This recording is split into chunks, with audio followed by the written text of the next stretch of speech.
Assalamualaikum warahmatullahi wabarakatuh. Perkenalkan, nama saya Alifia Alfasya Fasabiqul Khairat dengan NIM 12120200021.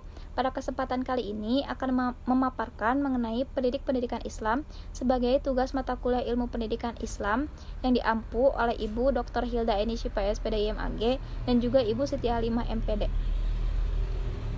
Baik, langsung saja. Pertama kita perlu mengetahui apa itu pendidik.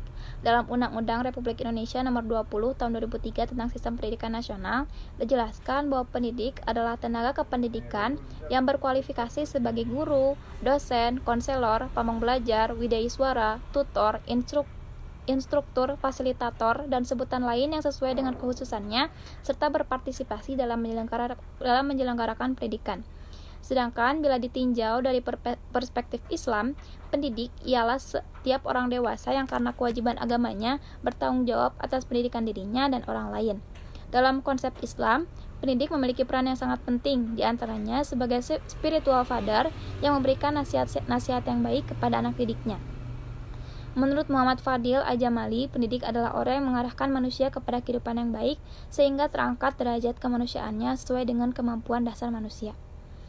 Dalam konteks Islam, untuk menyebut pendidik kita mengenal 5 istilah, yaitu ada murabbi, mu'alim, mu'adib, mudaris, dan mursyid. Kelimanya memiliki perbedaan dan persamaannya masing-masing. Murabbi ini berasal dari kata tarbiyah, yang artinya pendidikan, dalam artian mengurus, menciptakan, memelihara, mengatur, dan sebagainya.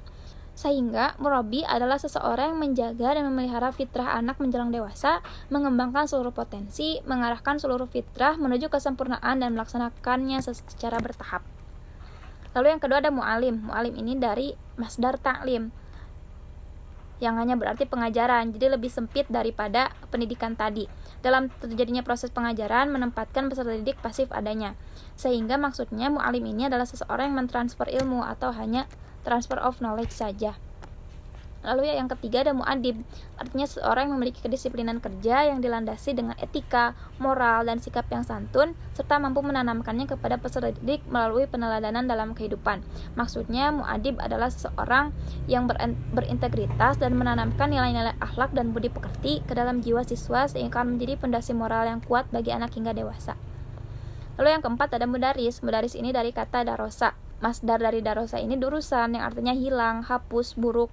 Maksudnya, mudaris ini ialah seseorang yang memiliki tingkat kecerdasan intelektual dan mampu menghapus kebodohan peserta didik dengan cara melatih intelektualnya melalui proses pembelajaran sehingga peserta didik memiliki kecerdasan intelektual dan keterampilan.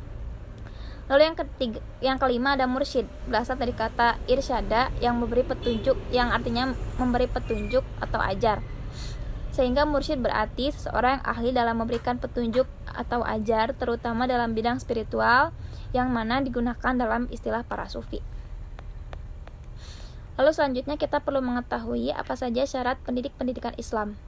Menurut Syamsul Kurniawan, pendidik dalam pendidikan Islam sekurang-kurangnya mencakupi 4 syarat, yaitu yang pertama syarat keagamaan, yaitu patuh dan tunduk melaksanakan syariat Islam dengan sebaik-baiknya. Lalu yang kedua ada senantiasa berakhlak mulia yang dihasilkan dari pelaksanaan syariat Islam tersebut, yang mana merupakan poin pertama. Lalu yang ketiga senantiasa meningkatkan kemampuan ilmiahnya sehingga benar-benar ahli dalam bidangnya. Lalu yang terakhir mampu berkomunikasi dengan baik dengan masyarakat pada umumnya. Lalu selanjutnya ada macam pendidikan Islam. Dalam pendidikan Islam kita mengetahui ada 4 macam pendidik. Yang pertama ada Allah Subhanahu wa Ta'ala. Dalam Quran surah Al-Baqarah ayat 31 dijelaskan bahwa Allah Subhanahu wa Ta'ala lah yang mendidik Adam, yang redaksinya seperti ini. Dan dia mengajarkan kepada Adam nama-nama benda-benda seluruhnya. Kemudian mengemukakannya kepada para malaikat lalu berfirman, sebutkanlah kepadaku nama benda-benda itu jika kamu benar-benar orang yang benar. Berdasarkan ayat tersebut sudah jelas bahwa Allah merupakan pendidik pertama dan utama bagi semua makhluk di seluruh alam ini. Lalu yang kedua ada Nabi Muhammad SAW. Hal ini berdasarkan hadis yang dikemukakannya dalam hadis riwayat Al-Baihaqi, "Bu'itsu li akuna mu'alliman", yang artinya aku diutus ini menjadi pengajar. Juga terdapat kesinkronan dengan Quran Surah Al-Baqarah 151 yang artinya, sebagaimana kami telah menyempurnakan nikmat kami kepadamu, kami telah mengutus kepadamu Rasul di antara kamu yang membacakan ayat-ayat kami kepada kamu dan mensucikan kamu dan mengajarkan kepadamu Alkitab dan Al-Hikmah, serta mengajarkan kepada kamu apa yang belum kamu ketahui. Maka berdasarkan kedua dalil ini, kita bisa menyebutkan bahwa Nabi Muhammad SAW merupakan pendidik dalam pendidikan Islam. Lalu yang ketiga ada orang tua.